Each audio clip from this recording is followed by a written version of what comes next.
Major 7th arpeggios are one way of colouring around major chords. However, as we'll soon discover, we can also use their patterns over other chords to very nice effect. First, let's learn the ingredients that make up a major 7th arpeggio. Here we're starting on C major. Obviously we can play this chord in the open position, but for the purpose of soloing, it's more practical to start around a chord shape further up the neck. So we might visualize a C major bar chord at the 8th fret.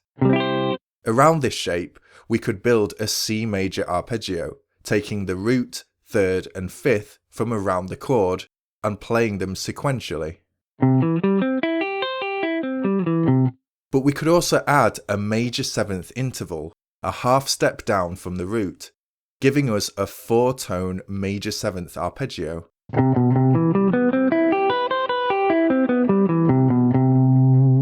Here's how we might finger it.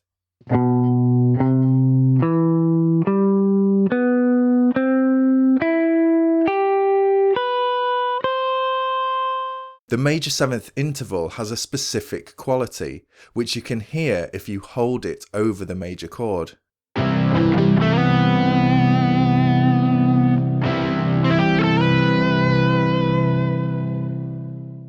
By adding that major 7th, we're effectively turning C major into C major 7.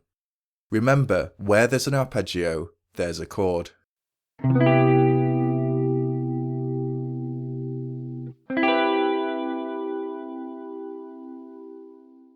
Now, as with scale patterns and chord shapes, there are a number of positions in which we can play this arpeggio. Take this extended pattern built on the 6th string. Or we could play a pattern that descends from that same root position. We can also visualize patterns around 5th string root chord shapes.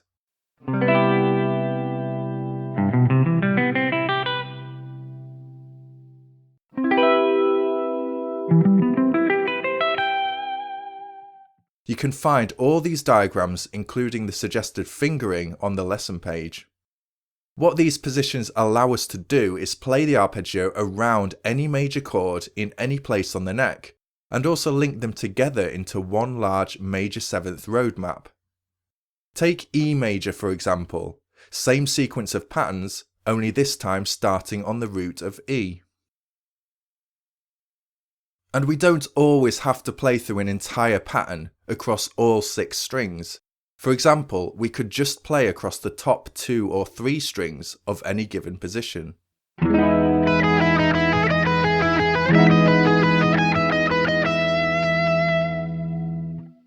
So that's our basic major 7th arpeggio, which we can theoretically use over any occurrence of a major or major 7th chord.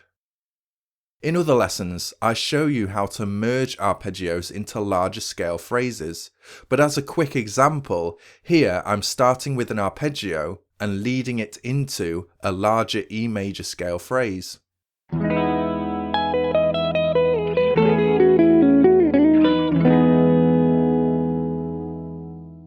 So once you've learned the arpeggio patterns, it's useful to practice playing them into and out of related scales. The 2 most common scales that work with major 7th chords and arpeggios are Ionian, or the major scale, and Lydian. As you can see, both scales include the major 7th intervals. Now, while major 7th arpeggios are typically played over major chords with the same root, a lot of musicians don't realise that the arpeggio also works in relative positions to chords. Let me explain. Going back to C major, we're going to make this our tonic or 1 chord of the key within a larger progression. Over this chord we might play a C major 7 arpeggio.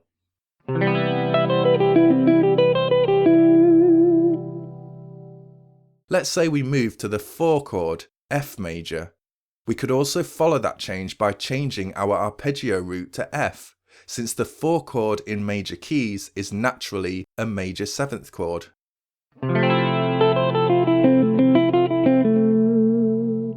But what's interesting is that we can keep our arpeggio on the 1 position over that 4 chord. so we could play a C major 7 arpeggio over F major. Take a listen.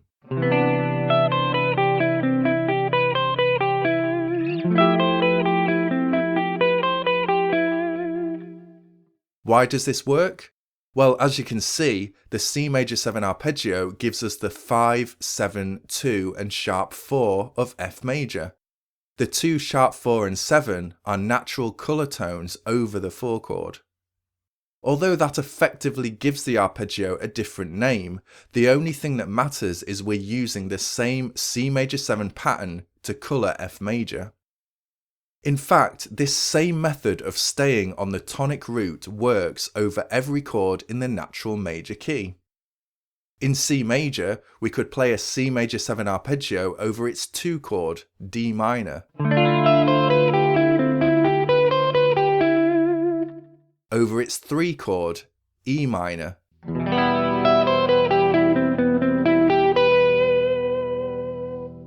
The 5 chord. In this example, I'm playing over a G suspended chord, which, when coupled with the tonic major 7th arpeggio, sounds particularly nice.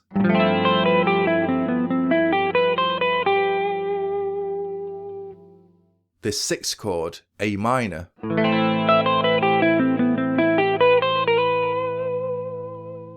And finally, the 7 chord, B diminished, commonly played as B minor 7 flat 5.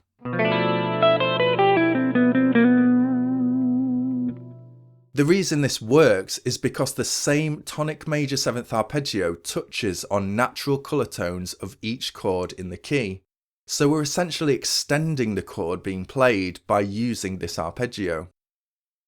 But we can also use these relative positions outside of natural keys. For example, take this movement between C sus9 and A sus9. We could treat each chord as if it was on the relative 5 position. Therefore, we might play an F major 7 arpeggio, followed by a D major 7 arpeggio.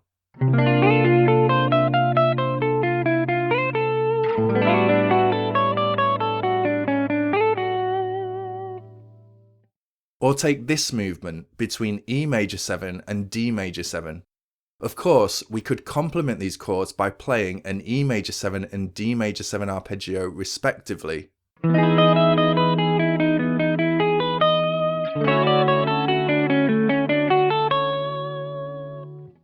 But for variation, we could treat both of these chords as if they were 4 chords in relation to our arpeggio. This would mean playing B major 7 and A major 7 arpeggios respectively.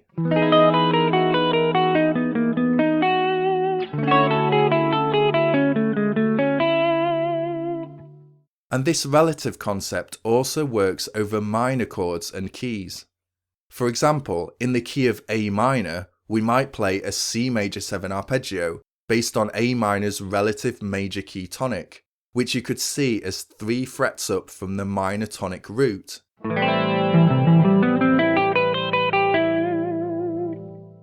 This will cover all of the key's natural chords.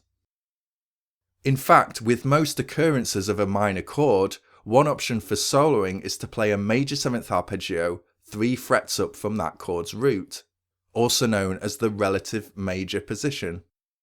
Over A minor, try a C major 7 arpeggio.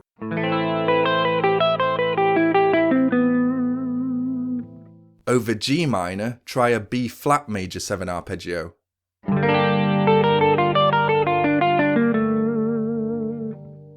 Over C sharp minor, try an E major 7 arpeggio.